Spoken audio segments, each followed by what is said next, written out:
तो मेरी चेतावनी सरकार से यही रहेगी, या तो वो मुझे कोई ठोस सबूत देते, भाई ये आपके पति ने जुर्म कर रखा है, इसकी ये सजा है, तो मैं उनका साथ भी दूंगी प्रशासन का। अगर ऐसा कुछ निकला तो मुझे चंडीगढ़ जाना पड़ा पैदल तो मैं जाऊंगी, मुझे दिल्ली जाना पड़ा तो मैं जाऊंगी, लेकिन मैं मेरे पति को अब ज्यादा दिन अंदर नहीं रख सकती, और उसके लिए मुझे जो करना पड़ा मैं और करूंगी। से इसकी उस एजेंसी से इनकी इंक्वायरी खुला दी जाए। एजेंसियां इसी बात की हैं, इनको भी संतुष्टि हो जाए। तो हम हमारे को तो इन्होंने आज बुलाया था, भाई मेरे पति को अंदर है, इसके बारे में आप क्या सुझाव। हमारा आज तो ये ये जो सुझाव है। मीटिंग रखी गई, इसका मेन उद्देश्य था कि रवि आजाद को आज 147 दिन हो गए अंदर गए हुए, और सरकार प्रशासन कोई भी मतलब ना तो हमें सबूत दे रही है कि भी उनकी इतनी बड़ी कोई दोष उन्होंने कर रखा है जिसकी उनको सजा मिले, और ना वो कोई रिहाई हमें दे रही है, ना कोई हमें संतुष्टिजनक कोई आंसर दे रही है। तो मुझे इसके लिए हमारे जो जितने मोदी आदमी हैं, जो हमारी कमेटी 1 महीने पहले बनी थी, मैंने उनको संगठित किया ताकि हम आगे की कार्रवाई कर सके। भाई हमें लीगल प्रोसेस करना है तो कैसे करना है, या फिर हमें कोई सामाजिक कोई मुद्दा उठाना हो तो हम उसके बिहाफ पे एक मैंने मीटिंग बुलाई थी जी। तो कंक्लूजन क्या निकला आज के? अभी मीटिंग चल ही रही है, इसमें यही है, एक तो हम जैसे हमारा जो लीगल प्रोसेस है हम उसके साथ रहेंगे, क्योंकि पता है हमें लीगल प्रोसेस के बिना तो कोई चीजें होती भी नहीं। उसके साथ साथ हम प्रशासन से एक मांग कर रहे हैं, मैं लगातार ही मांग कर रही हूँ और आगे भी करती रहूंगी। और उसके साथ साथ मेरी एक प्रशासन को अब एक चेतावनी भी है, जब मैं सरकार को भी सीधा सीधा एक चेतावनी दे रही हूँ, क्योंकि अब बात बहुत दिन हो गई।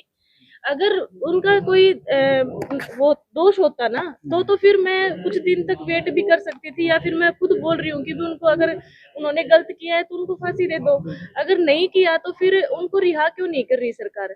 तो मेरी चेतावनी सरकार से यही रहेगी, या तो वो मुझे कोई ठोस सबूत देते, भाई ये आपके पति ने जुर्म कर रखा है, इसकी ये सजा है, तो मैं उनका साथ भी दूंगी प्रशासन का, अगर ऐसा कुछ निकला तो।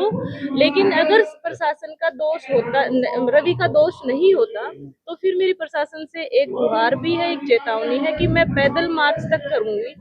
मुझे चंडीगढ़ जाना पड़ा पैदल तो मैं जाऊंगी, मुझे दिल्ली जाना पड़ा तो मैं जाऊंगी, लेकिन मैं मेरे पति को अब ज्यादा दिन अंदर नहीं रख सकती, और उसके लिए मुझे जो करना पड़ा मैं करूंगी। सरकार रवि आजाद को अंदर कर सकती है, लेकिन मुझे नहीं कर सकती।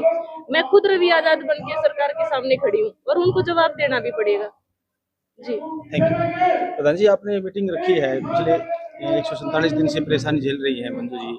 ये मीटिंग मैंने नहीं देखी, ये मीटिंग मंजू आजाद ने रखी है कि मेरे पति के साथ सरकार व प्रशासन ने जेल के अंदर अन्याय करके अंदर किया हुआ है, जो उसके खिलाफ कोई सबूत नहीं है, फिर भी उनको 5 महीनों से अंदर है। मैन मुलजिमों की बेल है, इनकी बेल क्यों नहीं हो रही।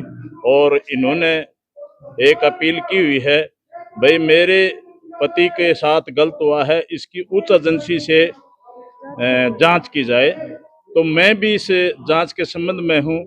पहले इन्होंने एक लेटर डीजीपी हरियाणा और chief secretary Haryana, high court Haryana, supreme court Delhi को लेटर लिखा हुआ है कि उच्च एजेंसी से इसकी जांच होनी चाहिए, जो हमें न्याय मिल सके।